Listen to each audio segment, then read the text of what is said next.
Are you a builder, electrician, plumber, or decorator working in the UK construction industry?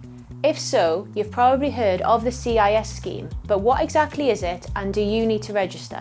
I'm Antonia from Abacus Jack, and in today's video I'll explain what the construction industry scheme is, who needs to register, how it works, and how to avoid those tax mistakes. Whether you're a sole trader just starting out or a contractor hiring others, this is essential information. The Construction Industry Scheme, also known as CIS, is a tax scheme run by HMRC. If you work in construction as a subcontractor, the contractor you work for will deduct tax at source, usually 20%, sometimes more, and send it straight to HMRC on your behalf. If you're a contractor, you're legally responsible for making those deductions, keeping proper records, and submitting monthly CIS returns.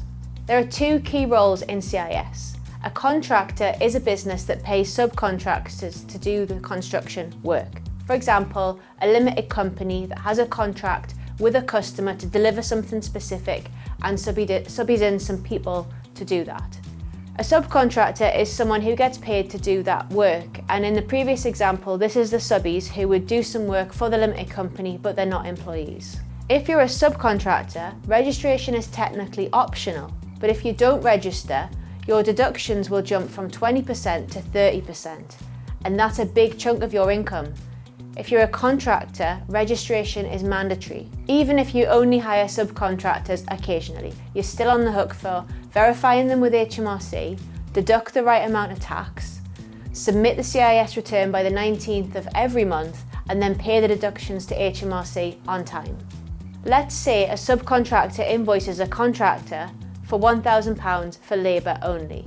If the subcontractor is registered, the contractor deducts 20%, so £200 goes to HMRC and £800 gets paid to the subcontractor.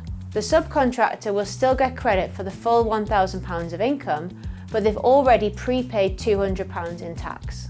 And if you supply materials and labour, only the labour part is subject to deductions, so make sure your invoices separate the two clearly. If you're a subcontractor, keep records of all deductions, check you're being deducted at the correct rate, as in not 30%, and file your self-assessment tax return to claim back any overpaid tax. If you're a contractor, verify every subcontractor with HMRC.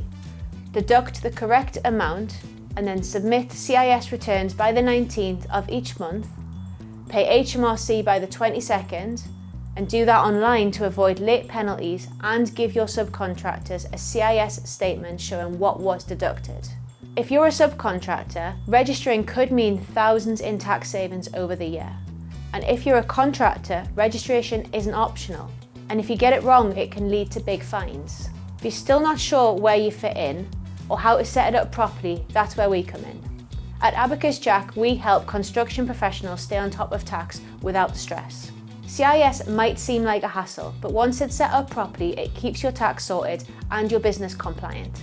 If you'd like help registering, reclaiming tax, or just staying penalty free, book a call with us at www.abacusjack.co.uk.